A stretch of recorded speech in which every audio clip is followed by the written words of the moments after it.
Je mets en place effectivement cet écolieu avec ma fille, mais parce qu'elle a 20 ans, parce qu'elle est, comme tous les jeunes, ils sont beaucoup plus concernés par l'avenir de la planète et le mieux consommer, mieux vivre dans une société plus minimaliste. C'est vrai aussi que le château qui appartenait à ma famille depuis des siècles, eh bien, je pense qu'il était plus opportun. Je pense que tout ce que l'on possède vous possède. Donc, effectivement, il était plus intéressant de transmettre des terres agricoles avec de l'eau et avec une démarche plus pédagogique. Donc les projets qui vont être sur cet écolieu, c'est donc des cabanes supplémentaires dans les arbres qui vont venir éviter de déranger la faune et la flore qui va être sur site, puisqu'on a plusieurs faunes et flores assez rares, surtout à 15 km de Bordeaux. Ensuite, ça va être tout ce qui va être guinguette fermière, donc qui va venir récupérer les produits et faire connaître, comme les producteurs qui sont aux alentours. Ou encore une réhabilitation d'un lavoir qui est sur site et profiter de plusieurs sources naturelles et les protéger. C'est un sacré challenge, enfin, si on peut dire. Ça correspond, c'est une continuité de l'écolieu Lestange que je développe avec ma fille Diane. Dans un engagement, un cycle plus vertueux. C'est une évidence. Les chevaux, évidemment, font partie de la faune environnante. Il n'y a pas que les poules, les brebis et voilà, c'est une évidence aussi parce que, on le voit, aujourd'hui, le pétrole coûte cher. C'est une grande chance d'avoir effectivement des outils des années 40, avant-guerre, qui sont tout à fait finalement efficaces. Ce sont des chevaux de trait, des traits comtois, qu'on est allé récupérer il y a quelques années dans le Pays Basque, qu'on a eu entre 6 mois et 1 an, donc tout jeune, et qu'on a mis au travail petit à petit, d'abord sur de la balade à cheval, avec des touristes, avec des enfants, avec un petit peu tout le monde. Ça leur a permis de s'habituer à tous les bruits de la ville.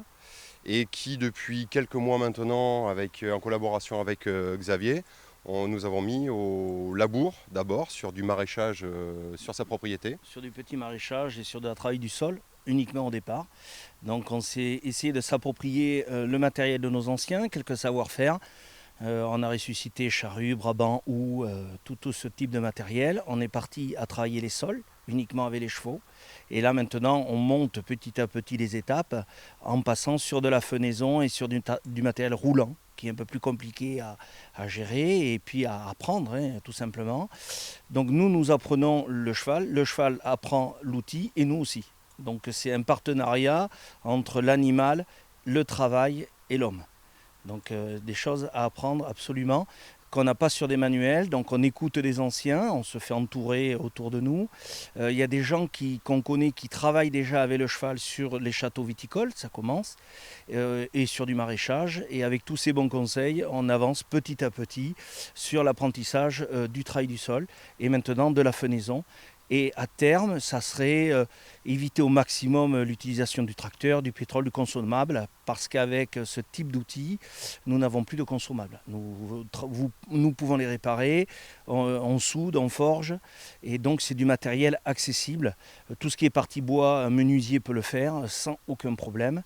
Et donc c'est réveiller un petit peu l'être de nos anciens qui dormaient dans des granges. Tout simplement, il y a ça aussi. Très important. Pour ce qui est du matériel, il a fallu qu'on fasse quelques recherches d'abord pour essayer de voir ce qui nous correspondait, ce qu'il fallait qu'on utilise. On est allé, comme le disait Xavier tout à l'heure, chercher conseil auprès de gens qui travaillent déjà le sol, notamment dans la vigne, autour de chez nous, avec les chevaux. Et on s'est procuré donc du matériel Amish qu'on a fait importer des États-Unis, puisque ce sont les derniers à vraiment travailler encore avec du matériel ancien et modernisé, puisqu'ils ont continué de travailler, de faire avancer la technologie et d'améliorer les outils jusqu'à aujourd'hui. Donc on est allé récupérer ça sur des sites Amish. C'est du matériel qui est à la fois léger, facile d'entretien, facile en mise en place. Vous l'avez vu tout à l'heure, ça ne prend pas non plus 2 heures pour harnacher les chevaux. Et pour ce qui est du matériel, des outils à proprement parler, on a fait le tour des granges du coin, on est allé faire parler un petit peu nos relations pour récupérer de vieux outils qui datent pour la plupart des années 20, après la Première Guerre mondiale, et qui sont quasiment en état. Ça demande un petit peu de graissage, un petit peu de remise en route, mais d'une manière générale, on a des outils qui sont fonctionnels assez rapidement et intuitifs, puisque c'était pensé pour fonctionner sans faire forcer ni les bonhommes ni les chevaux. Ce type de matériel a été allégé et sur la conquête de l'Ouest en fait. Donc ce sont des colliers légers et on met ensuite des arceaux métalliques pour faire la traction puisque l'animal a besoin de tirer. L'avantage donc c'est très rapide à mettre, c'est moins cher qu'un collier on va dire traditionnel français, les gros colliers qui pèsent beaucoup plus. Par contre pour du travail très dur, style débardage, il vaut mieux quand même un collier traditionnel français avec de la puissance que ce type de collier qui est plus léger. Donc tout dépend après vraiment le travail. Un débardeur va plus travailler avec un collier type européen. Ça se fait toujours. Il y a toujours des gens qui se sont remis à faire cette technologie. Donc on peut en trouver. Mais par contre, sur les types de travaux, il vaut mieux choisir vraiment en fonction de ce qu'on fait. Parce que sur du débardage, c'est très dur, c'est très lourd, c'est du bois. Et c'est beaucoup plus lourd que de tirer une faneuse qui est un râteau léger. Donc là, on va essayer de faire de l'endurance sur le cheval plutôt que vraiment de la puissance parce qu'on ne développe pas tout à fait le même travail. Donc évidemment, nous n'avons pas un tracteur, donc nous n'allons pas démarrer le cheval avec une clé. Donc c'est un animal, c'est un partenariat entre un homme et un animal. On ne peut pas communiquer en langage, donc on est obligé d'être connecté mentalement à lui. Et donc quand on est avec lui, on ne peut pas parler autour, on est connecté avec les rênes. Tout simplement, comme un film moderne que je prends comme exemple, Avatar, dans le film où le héros va se connecter à une bête volante pour pouvoir s'envoler, avec un truc physique. Nous, on le fait avec des rênes, on le fait mentalement, et il faut que dans notre test, on sache où on va pour que le cheval puisse y aller. Alors, le plaisir, c'est une sensation d'être seul, de liberté, d'avoir les oiseaux autour de nous qui tournent, de voir les chevreuils, de faire partie complètement de l'environnement. On est devenu un animal dans l'environnement qui nous entoure. On ne dérange plus rien, plus personne, il n'y a plus un bruit si ce n'est le bruit du râteau qui tape. Mais il y a plus, on est vraiment dans un autre univers. On voyage sans bouger de chez nous. Ça, c'est la partie importante. Après, au niveau temps de travail, il y a un temps de préparation, évidemment, plus que de tourner une clé pour habiller les chevaux, pour les brosser, les poncer. Ça, c'est très important. Par contre, sur le temps de travail lui-même, quand on maîtrise la machine, ça se vaut avec un tracteur. Sur certains travaux, on peut parler même de rentabilité d'un tracteur, par exemple. Sur certains points bien précis, bien évidemment. Mais là, on va faire du râteau, par exemple, du fanage ou de l'endénage. Avec un petit râteau et un petit tracteur, on ne va pas plus vite. On va à la même vitesse. Là où on va mettre du temps, c'est à la préparation et à la dépréparation. C'est tout. Mais au temps de travail sur le champ établi, je peux dire qu'on est vraiment kiff-kiff, quoi. Vraiment. La rentabilité au niveau de cette activité, pour l'instant, j'ai envie de dire, c'était pas la recherche première. On est pour l'instant sur une maîtrise de nos dépenses, puisque tout évolue, le cours des produits pétroliers notamment, mais la casse quand on est sur les champs et le fait de se rapprovisionner en pièces de rechange pour des tracteurs ou autres. Bon, là honnêtement, à part quelques boulons, quelques points de soudure si jamais ça lâche, c'est facile, c'est réparable et on fait ça dans le garage, il n'y a aucun problème.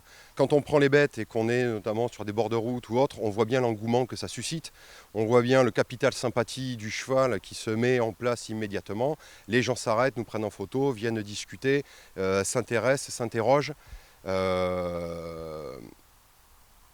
Il y a un cheminement qui commence à se faire, mais qui est encore un petit peu marginal, d'une certaine manière. Donc on le fait vraiment pour nous, pour la maison. On fait du foin, notamment pour nos propres bêtes, puisque Xavier a une ferme et on a besoin de ce foin pour les vaches, pour les moutons et pour les chevaux également. Le maraîchage, pour l'instant, c'est essentiellement pour nous également. Par contre, ce qui est certain, c'est qu'en termes de débouchés, il y a énormément de choses qui pointent le bout de leur nez. Alors, nous sommes basés sur Camblaine-et-Ménac. principalement. Mais on arrive à tourner sur un petit rayon de 3-5 km alentour qui nous permet de balayer une zone Comblain-et-Ménac, Quinsac principalement, puisque c'est là nous travaillons en réseau.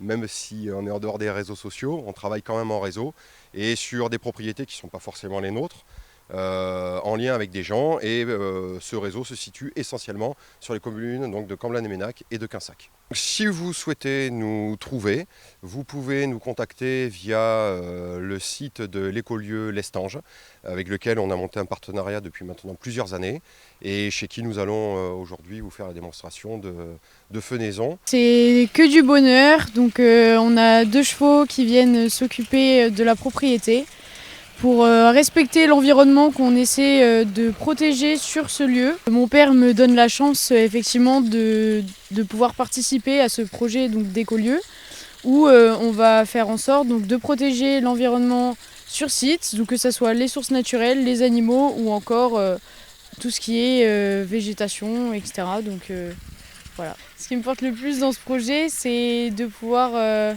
offrir à la nouvelle génération une belle image de la nature et de l'environnement qu'on peut protéger ici sur site, mais aussi de participer dans tout ce qui est habitation minimaliste comme les cabanes dans les arbres et la protection de l'environnement. Pour moi, la cabane, c'est vraiment l'image même de ce lieu, c'est vraiment le cœur de ce qui a donné notre envie de créer cet écolieu, ce projet, puisque elle respecte effectivement l'environnement sans déranger la faune et la flore qui peuvent se prospérer dans cette propriété et donner une image de simplicité et de retour à l'essentiel.